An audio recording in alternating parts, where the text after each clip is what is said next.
Hello students, welcome to my channel. आज हम topic करने जा रहे हैं पास्ट एडजस्टमेंट। ये टॉपिक बहुत इजी भी है और बहुत टफ भी है।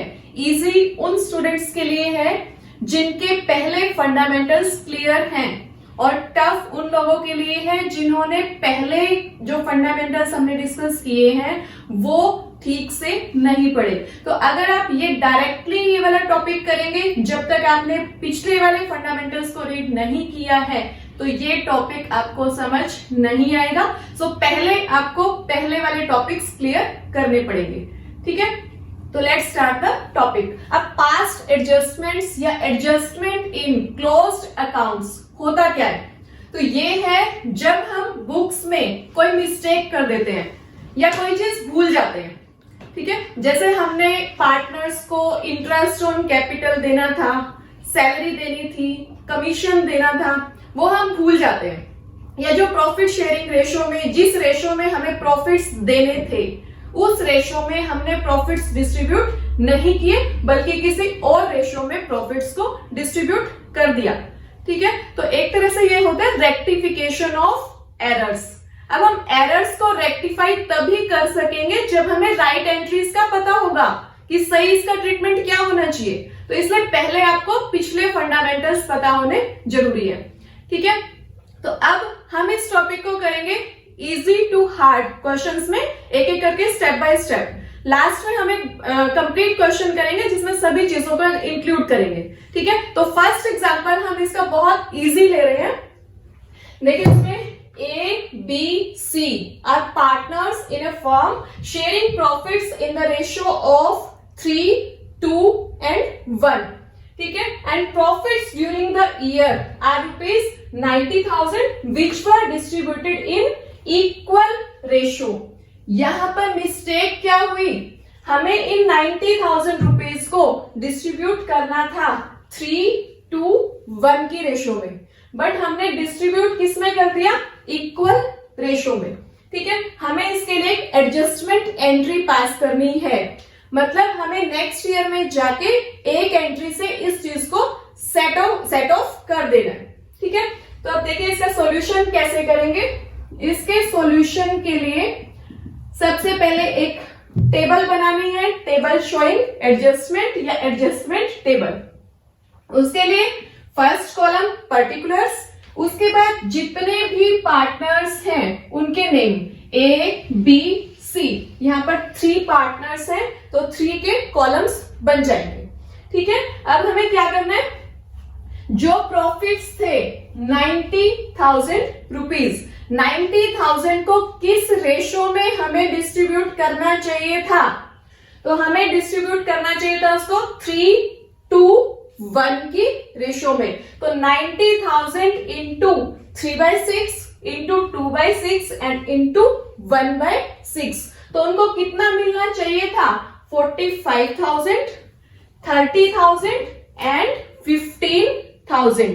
तो जो प्रॉफिट उनको देने चाहिए और हमने नहीं दिए तो हम उनको दे देंगे, ठीक है। तो इसके लिए आपको याद रखना है वो प्रॉफिट पार्टनर्स कैपिटल अकाउंट में कहां पर जाने चाहिए थे? तो कैपिटल अकाउंट की क्रेडिट साइड, क्योंकि प्रॉफिट देने से कैपिटल इंक्रीज हो जाती है। तो हमें जो प्रॉफिट देने थे और हमने नहीं दिए तो उनको हम करेंगे क्रेडिट। तो प्रॉफिट्स टू बी डिस्ट्रीब्यूटेड ये हो जाएंगे क्रेडिट। 45,000, 30,000 और 15,000 3:1 की रेशो वाले, तो वो अब हमने उनको क्रेडिट कर देने हैं इस रेशो में। जो करना चाहिए वो क्रेडिट कर दो। उसके बाद अब हमारी मिस्टेक क्या थी? हमने उनको यही प्रॉफिट इक्वल रेशो में दे दिए, ठीक है। तो इक्वल रेशो में दे दिए तो अब उनका क्या करें? वापिस ले लो, ठीक है। और वापिस लेंगे, जब पार्टनर से हम कोई चीज वापिस लेते हैं तो कैपिटल अकाउंट की डेबिट साइड में आएगा, ठीक है। तो जो चीज हमने दी है उसको वापिस लेना है तो उसको करेंगे डेबिट। तो इक्वल रेशो में था तो 30, 30, 30, ठीक है। तो ये वापिस मतलब जो वापिस लिया वो डेबिट हो गया, जो अब हमने उनको दिया वो हो गया क्रेडिट। अब इन दोनों की बैलेंसिंग कर लो। देखो पहले में क्रेडिट की अमाउंट है कितनी? 45,000, डेबिट 30, तो डिफरेंस कितना बचा 15,000, और 15,000 कितना, कौन सा ज्यादा है, क्रेडिट, तो 15,000 क्रेडिट। देखो इसको मिलने चाहिए थे 45,000, बट इसको मिले कितने 30,000, तो हम क्या करेंगे, ए को 15,000 रुपीज और दे देंगे, तो इसका अकाउंट क्रेडिट हो जाएगा 15,000 रुपीज ज्यादा से। बी की सिचुएशन 30,000 रुपीज इसको अब मिलने चाहिए, और इक्वल डिस्ट्रीब्यूशन में भी इसको कितने मिले 30,000, तो इसका कोई भी पॉजिटिव, नेगेटिव या डेबिट या क्रेडिट कोई बैलेंस नहीं बचेगा। ठीक है, थर्ड सी को कितना मिलना चाहिए अकॉर्डिंग टू रेशो 3:1, उसको मिलना चाहिए 15,000, बट इन इक्वल रेशो में उसको कितना मिला 30,000, तो उसको ज्यादा पैसे मिल गए, मिलने चाहिए 15,000 और मिल गए उसको 30,000। ठीक है, तो उसको ज्यादा मिले हैं, तो 15,000 हमें उससे वापस लेने हैं, तो वापस लेंगे तो क्या करेंगे, हम उसको करेंगे डेबिट।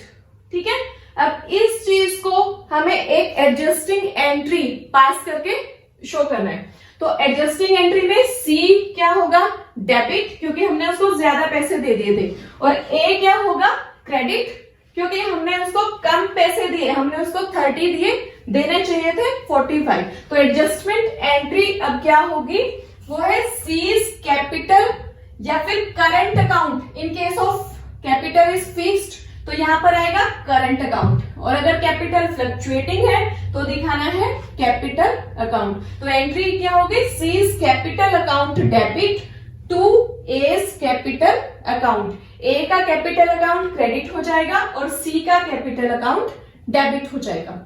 ठीक है, चलिए अब हम करेंगे सेकंड एग्जांपल, जिसमें हमने सारी वन साइडेड चीजें इंक्लूड की हैं, मतलब जो पार्टनर्स के अकाउंट में क्रेडिट होनी चाहिए। ठीक है, तो चलिए स्टार्ट करते हैं। A B C D are partners in a firm with the ratio of 1:1:1, equal partners हैं, and their fixed capitals are rupees 10,000, 20,000, 30,000 and 40,000. Interest on capital is provided at 10% per annum, and according to partnership deed, salary to A is provided at 500 rupees per month. और ये सब हम देना भूल जाते हैं, partnership firm ने accounts close कर दिए, बट फर्म ने ये चीजें पार्टनर्स को नहीं दी, तो इससे हमें एक एडजस्टमेंट एंट्री बनानी है। ठीक है, तो सबसे पहले जब क्वेश्चन इस टाइप का है या किसी भी फॉर्म में है, हमें ये समझना है जो हमारी मिस्टेक हुई है उसका फर्म पे इफेक्ट हुआ क्या। ठीक है, अब जैसे अगर हम इंटरेस्ट ऑन कैपिटल या सैलरी देते तो उसका इफेक्ट क्या होता, और अब अगर हमने वो नहीं दी तो उसका इफेक्ट क्या हुआ। देखो, जब हम प्रॉफिट एंड लॉस अकाउंट बनाएंगे, ठीक है, तो डेबिट साइड पर आएगा ना हमारा interest on capital and salary.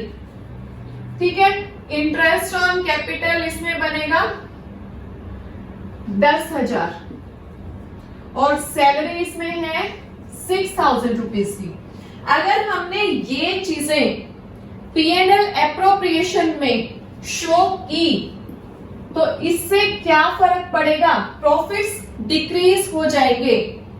ठीक है, प्रॉफिट घटेंगे, लेकिन जब हमने ये चीजें पार्टनर्स को नहीं दी तो इससे क्या हुआ, ये जो 16,000 रुपीज थे इससे फर्म का प्रॉफिट इंक्रीज हो गया, क्योंकि हमने डेबिट साइड में इन आइटम्स को शो नहीं किया। तो क्या हुआ, फर्म का प्रॉफिट इंक्रीज हो गया, जितना भी था उसमें 16,000 रुपए इंक्रीज हो गए। तो अगर वो 16,000 रुपीज इंक्रीज हुए हैं तो वो पार्टनर्स की प्रॉफिट शेयरिंग रेशो में ही गए होंगे।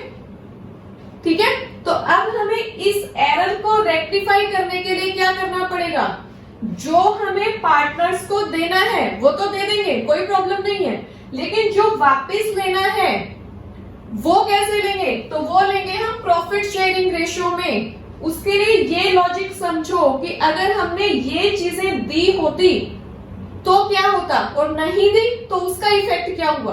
तो अगर हमने ये चीजें नहीं दी तो ये वाली अमाउंट इनकी प्रॉफिट शेयरिंग रेशियो में डिवाइड हो चुकी है, तो अब हमें वापस लेनी है उनसे ये 16,000 रुपीज वापस लेने हैं। ठीक है, तो चलो अब इसका करते हैं सॉल्यूशन। तो सबसे पहले क्या है, इंटरेस्ट ऑन कैपिटल 10%, ए की कैपिटल 10,000, तो इंटरेस्ट बना 1,000, बी पे 2,000, सी 3,000 एंड डी 4,000 जो हमने देना है। तो इंटरेस्ट ऑन कैपिटल 1 2 3 4। ठीक है, इसके बाद ए को सैलरी मिलनी है 500 रुपीज पर मंथ, तो पर एनम सैलरी कितनी हो गई 6,000 रुपीज, उसको हमने सैलरी देनी है। और ये दोनों ही आइटम्स ऐसी हैं जो पार्टनर्स कैपिटल अकाउंट में क्रेडिट होती हैं। ठीक है, तो दोनों को क्रेडिट करेंगे तो टोटल अमाउंट अपनी क्रेडिट की आ जाएगी 7,000 ए, 2,000 बी, 3,000 सी एंड 4,000 डी। ठीक है, अब ये वाली अमाउंट कहाँ गई, ये वाली अमाउंट जो अब हमने पार्टनर्स को दी है वो उनके प्रॉफिट शेयरिंग रेशियो में डिवाइड हो चुकी है। तो अब हमें क्या करना है, हमें वो वाली अमाउंट को प्रॉफिट शेयरिंग रेशियो में वापस ले लेना है। ठीक है, और जो चीज हम पार्टनर से वापस लेंगे वो क्या होगी, कैपिटल अकाउंट में डेबिट होगी। मेनली इस टॉपिक में आपको पार्टनर्स कैपिटल अकाउंट ही ध्यान रखना है, कौन सी अमाउंट कहां पर आती है, कोई क्रेडिट में आती है या डेबिट में आती है। ठीक है, तो इसमें हम ये डेबिट कर देंगे 16,000 रुपीज जो इनका टोटल हुआ उसको प्रॉफिट शेयरिंग रेशियो में डेबिट करेंगे। तो 4 4 4 एंड 4,000 डिवाइड हो गए। अब इनका बैलेंस निकालना है। ए का बैलेंस 7,000 क्रेडिट, मतलब इसको मिलने चाहिए थे 7,000, मिले इसको कितने 4,000 प्रॉफिट शेयरिंग रेशियो, तो 3,000 रुपीज इसका बचता है जो हमने इसको और देने हैं, मतलब इसको क्रेडिट करना होगा 3,000 रुपीज से। सेकंड, बी को मिलने कितने चाहिए थे 2,000, मिले कितने 4,000, तो 2,000 हम इससे वापस ले लेंगे तो वो डेबिट हो जाएगा। उसके बाद सी को मिलने चाहिए थे कितने 3,000, मिले कितने 4, तो 1,000 हम इससे भी वापस ले लेंगे, डेबिट हो जाएंगे। डी को मिलने भी चाहिए थे 4,000 और मिले भी कितने 4,000, तो इसका कोई बैलेंस नहीं है, ना ही डेबिट ना ही क्रेडिट। ठीक है, तो अब इसमें अपनी एडजस्टमेंट एंट्री क्या होगी, वो है B's current account debit, C's current account debit to A's current account. Current account इसलिए क्योंकि क्वेश्चन में गिवन है फिक्स्ड कैपिटल, और जब कैपिटल फिक्स होती है तो कोई भी एंट्री जो एडजस्टमेंट की होगी वो अपनी करंट अकाउंट के थ्रू होती है। तो एंट्री बन जाती है B's current account debit, C's current account debit to A's current account. ठीक है, एरर रेक्टिफाई। अब चलिए हम करते हैं थर्ड एग्जाम्पल, जिसमें हम पार्टनर्स को कुछ देना नहीं बल्कि उनसे कुछ लेना भूल गए हैं। लेते नॉर्मली एक ही चीज है जो आपके टॉपिक में आती है, इंटरेस्ट ऑन ड्रॉइंग्स। ठीक है, तो ये example A B C are partners in a firm with a ratio of 3:1 and interest on drawings are rupees 500 A, 500 B and 200 C. ठीक है, and interest on drawing is not taken into consideration while preparing the accounts. Pass adjustment entry. तो last example की तरह पहले हमें ये देखना है, अगर हमने इंटरेस्ट ऑन ड्रॉइंग्स प्रोवाइड नहीं किया तो इसका क्या इफेक्ट हुआ, पार्टनर्स के ऊपर क्या इफेक्ट हुआ या फर्म पे उसका क्या इफेक्ट हुआ। तो देखो, interest on drawing profit and loss appropriation में कहां पर आया, credit side by interest on drawings 500, 500 and 200, total कितना होता है 1200। जब हमने क्रेडिट साइड पे 1200 रुपीज शो नहीं किए तो इसका इफेक्ट क्या हुआ, हमारा प्रॉफिट डिक्रीज हो गया 1200 रुपीज, और ये प्रॉफिट अगर यहाँ पर इंक्रीज होता तो पार्टनर्स में उनके प्रॉफिट शेयरिंग रेशियो में डिस्ट्रीब्यूट हो जाता। मतलब क्या हुआ कि हमें ये 1200 रुपीज पार्टनर्स को उनके प्रॉफिट शेयरिंग रेशियो में डिस्ट्रीब्यूट करने हैं जो हमने नहीं किए। ठीक है, चलो अब करते हैं इसका क्वेश्चन का सॉल्यूशन। अब interest on drawings partners capital account में किस साइड जाता है, क्रेडिट साइड, वो डेबिट साइड, क्योंकि वो कैपिटल को डिक्रीज कर देता है। ठीक है, तो interest on drawings A 500, B 500 and C 200, total हो गया अपना 1200। अब ये 1200 हमने क्या करना है, डेबिट करने हैं, हमने ये पार्टनर से लेने हैं। और अब जो ये 1200 जो हमने इनको दिए, जो हमने इनको देने चाहिए थे बट हमने इनको नहीं दिए, तो 1200 रुपए का जो प्रॉफिट डिवाइड होना चाहिए था उसको वापस करके कर दो क्रेडिट। तो 600 वो इनकी प्रॉफिट शेयरिंग रेशियो में जाएगा जो 3:1 की है, तो 1200 को 600, 400 एंड 200 इसमें डिवाइड कर देंगे। उसके बाद भाई बैलेंसिंग करनी है। ए का बैलेंस 600 क्रेडिट, 500 डेबिट, तो बैलेंसिंग हो गई 100 rupees credit. B 500 debit, 400 credit, तो 100 रुपीज डेबिट। सी कोई बैलेंस नहीं बचता, इंटरेस्ट ऑन कैपिटल भी इसका 200 है और शेयर ऑफ लॉस भी इसका वही है 200 रुपीज, तो कोई भी बैलेंस नहीं बचेगा। ठीक है, एडजस्टमेंट एंट्री, डेबिट होना है बी, क्रेडिट होना है ए, तो एंट्री क्या होगी, B is capital account debit to A's capital account, error rectified. ठीक है, तो अब इस वीडियो में हमने 3 एग्जांपल्स किए हैं जो अभी थोड़े छोटे एग्जांपल्स हैं। नेक्स्ट वीडियो में हम इसी टॉपिक का पास्ट एडजस्टमेंट का एक कंप्लीट क्वेश्चन करेंगे, जिसमें कंप्लीट जो भी चीजें आपकी आ सकती है एग्जाम्स में वो क्लियर हो जाएंगी। तब तक के लिए बने रहिए, टेक केयर।